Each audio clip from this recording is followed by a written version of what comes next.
그러나 너희 생각에는 어떠하냐?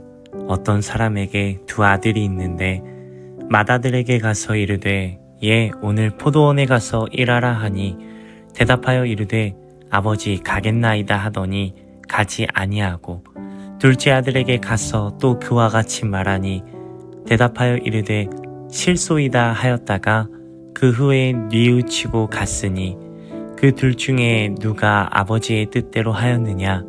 이르되 둘째 아들이니이다. 예수께서 그들에게 이르시되 내가 진실로 너희에게 이르노니 세리와 창녀들이 너희보다 먼저 하나님의 나라에 들어가리라. 요한이 의의 도로 너희에게 왔거늘 너희는 그를 믿지 아니하였으되 세리와 창녀는 믿었으며 너희는 이것을 보고도 끝내 뉘우쳐 믿지 아니하였도다. 예수님께서 성전에서 하나님의 말씀을 가르치시는 중에 당시 종교 지도자였던 대제사장들과 백성의 장로들이 예수님께 나옵니다. 그들이 예수님께 나온 이유는 종교 지도자인 자신들이 하나님의 말씀을 가르칠 권위를 부여하지 않았음에도 예수님께서 하나님의 말씀을 가르치시는 것이 못마땅했기 때문입니다. 또한 자신들로부터 하나님의 말씀을 들어야 하는 사람들이 예수님께로 가서 말씀을 듣는 것도 싫었습니다.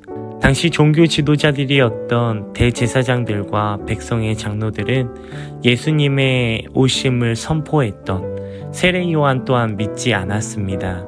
믿지 않았을 뿐더러 배척하였습니다. 그가 전하는 하나님의 말씀을 거부하였습니다. 예수님께서는 대제사장들과 백성의 장로들에게 포도원의 두 아들 비유를 들어 말씀을 전하십니다. 어떤 사람에게 두 아들이 있습니다. 두 아들에게 포도원에 가서 일할 것을 명합니다. 장자권을 가지고 있던 맏아들은 아버지의 말씀에 가겠다라고 대답했지만 대답만 하고 가지 않습니다. 장자권이 없던 사회적 지위가 없던 둘째 아들은 싫다고 대답했지만 후에 뉘우치고 포도원에 가서 아버지께서 하신 말씀에 순종합니다. 여기서 핵심은 그 후에 뉘우쳤다는 점입니다. 분명 아버지 말씀에 불순종하였습니다. 그러나 그 후에 아버지의 말씀에 불순종한 자신의 죄를, 자신의 잘못을 뉘우쳤습니다. 그리고 돌이켰습니다. 아버지의 말씀에 순종했습니다. 예수님께서는 이 비유와 함께 대제사장들과 백성의 장로들에게 충격적인 선언을 하십니다. 세리들과 창녀들이 너희보다 먼저 하나님의 나라에 들어가리라. 당시 세리는 유대인들로 동족들에게 과도한 세금을 걷어들인 매국노이자 하나님의 백성을 핍박하는 죄인의 대명사로 여겨졌습니다. 창녀 또한 돈을 받고 종조를 파는 사람으로 구약의 율법으로는 돌로 쳐 죽여야 하는 죄인 중에 가장 큰 죄인으로 여겨졌던 사람입니다. 당시 세리와 죄인은 결코 구원받을 수 없다고 여겨졌습니다.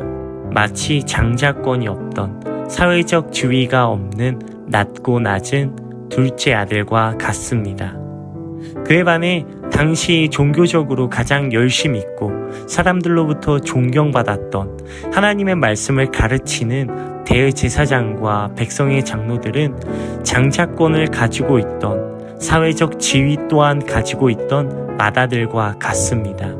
당시 사회적 지위와 권세, 모든 사람들에게 인정받았던 대제사장과 백성의 장로들에게 예수님께서는 세리와 창녀보다 못한, 아니 하나님의 나라에 들어갈 수 없는 사람이라고 말씀하고 계십니다. 예수님께서는 대제사장과 백성의 장로들에게 왜 이렇게 말씀하셨을까요? 그 이유는 32절에 기록되어 있습니다.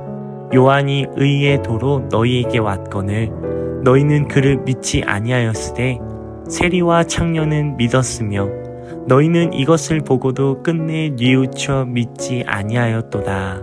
예수님보다 앞서 세례 요한이 하나님의 나라를 선포하며 예수 그리스도의 오실 길을 예비하였습니다. 예수님께서 이 땅에 오시어 죄인들을 구원하실 것을 선포하였습니다. 그러나 대제사장과 백성의 장로들은 이 말씀을 믿지 않았습니다. 아니, 듣지 않았습니다. 그저 자신들의 권위에 도전하는 사람으로 배척하였습니다. 하나님의 말씀을 들었지만 끝내 자신의 죄를 회개하지 않았습니다. 자신의 죄를 인정하지 않았고 회개하지 않았으니까 죄인을 구원하기 위해 이 땅에 오신 예수 그리스도가 그들에게는 필요 없는 것입니다. 예수 그리스도의 선포가, 예수 그리스도의 구원 사역이 그들에게는 필요 없는 것입니다. 그러나 죄인의 대명사였던, 결코 구원이 없을 것이라 여겨졌던 세리와 창녀는 하나님의 말씀을 듣고 회개하였습니다. 자신의 죄를 인정했습니다. 자신의 죄를 해결해 주실 분은 예수 그리스도밖에 없음을 깨달았습니다. 그리고 예수 그리스도를 믿고 따랐습니다. 그래서 그들에게는 하나님의 나라가 주어진 것입니다. 예수 그리스도를 필요로 하는 자들에게 예수님께서는 만나주시고 그들에게 구원의 은혜를 허락하신 것입니다. 마태복음 9장 12절과 13절 말씀에 예수께서 들으시고 이르시되 건강한 자에게는 의사가 쓸데없고 병든 자에게라야 쓸데있느니라. 너희는 가서 내가 긍휼을 원하고 제사를 원하지 아니하노라 하신 뜻이 무엇인지 배우라. 나는 의인을 부르러 온 것이 아니요 죄인을 부르러 왔노라 하시니라. 예수님께서 낮고 낮은 이 땅에 오신 이유는 예수님을 필요로 하는 자들을 위함입니다. 자신의 죄를 해결할 수 있는 분은 오직 예수님뿐임을 인정하고 예수님을 믿는 자들을 위해 이 땅에 오셨습니다. 예수님께서는 십자가에 달리시기 전에 대제사장과 백성의 장로들에게 또한 한 번 더 기회를 주십니다. 내가 너희를 위해 이 땅에 왔다. 내가 너희를 위해 십자가에 달려 죽으러 왔다. 너의 능력으로, 너의 지위로, 너의 행함으로 결코 구원을 이룰 수 없다. 너의 연약함을, 너의 죄를 인정하고 내게로 돌아오렴. 사랑하는 여러분, 오늘은 고난주간 둘째 날입니다. 여러분들의 연약함을 인정하는 오늘이 되길 바랍니다. 여러분들의 연약함을 깨달았다면 오늘 예수 그리스도 앞으로 나오기를 예수님의 이름으로 축원합니다. 그리고 감사하는 오늘이 되길 바랍니다. 죄로 인해 죽을 수밖에 없는 연약한 나를 위해 이 땅에 오신 예수님, 십자가에 달리신 예수님, 감사합니다. 예수님께서 이 땅에 오신 그 이유로 말미암아 가장 행복한 여러분들의 오늘이 되길 예수님의 이름으로 축원합니다.